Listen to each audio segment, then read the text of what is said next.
நம்ம சென்னை சில்க்ஸின் பெருமை மிகு ஆடி சேல். தரமான ஆடி, பெருமை மிகு ஆடி. பட்ஜெட்டில் பாரபட்சம் காட்டப்பட்டுள்ளது என்று எதிர்க்கட்சி உறுப்பினர்கள் மக்களவையில் தங்கள் கண்டனங்களை பதிவு செய்தனர்.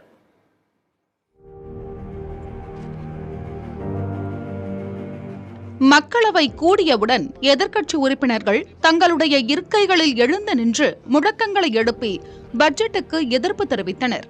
பிற அலுவல்களை ஒத்திவைத்து பட்ஜெட் குறித்து விவாதம் நடத்த வேண்டும் எனவும் வலியுறுத்தினர்.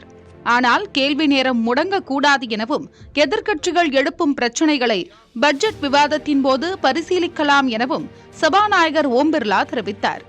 பின்னர் பட்ஜெட் மீதான விவாதம் மக்களவையில் நடைபெற்றபோது காங்கிரஸ் கட்சியின் ஷெல்ஜா, திரிணாமுல் காங்கிரஸ் கட்சியின் அபிஷேக் பானர்ஜி மற்றும் திமுகவின் தயாநிதி மாறன் உள்ளிட்டோர் பீகார் மற்றும் ஆந்திர பிரதேச மாநிலங்களுக்கு மட்டும் ஆட்சியை காப்பாற்றிக் கொள்ளும் விதத்தில் பல்வேறு திட்டங்கள் பட்ஜெட்டில் அறிவிக்கப்பட்டுள்ளன என்று குற்றம் சாட்டினர்.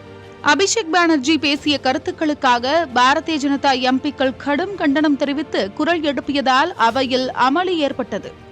You declared an all-out war on our rural poor, depriving them of roti, kapda and makan.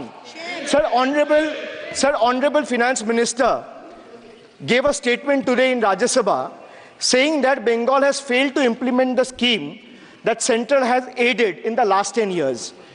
Sir, I challenge the Honorable Finance Minister if she can release the white paper of how many dime, penny or rupees the central government has given to Bengal after its embarrassing defeat in the West Bengal legislative elections in 2021.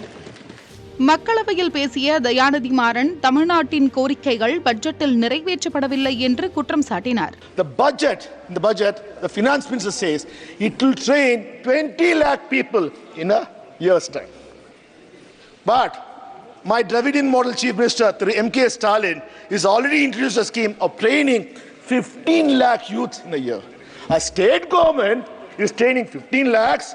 A union government with all the resources is only training 20 lakhs a year, sir.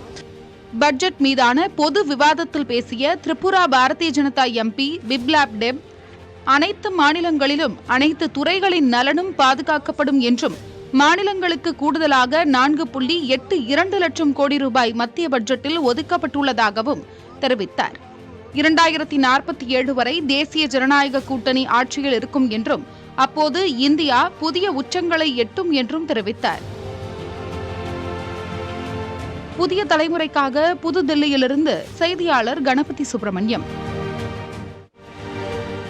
நம்ம சென்னை சில்க்ஸின் பெருமை மிகு ஆடி sale. தரமான ஆடி, பெருமை மிகு ஆடி.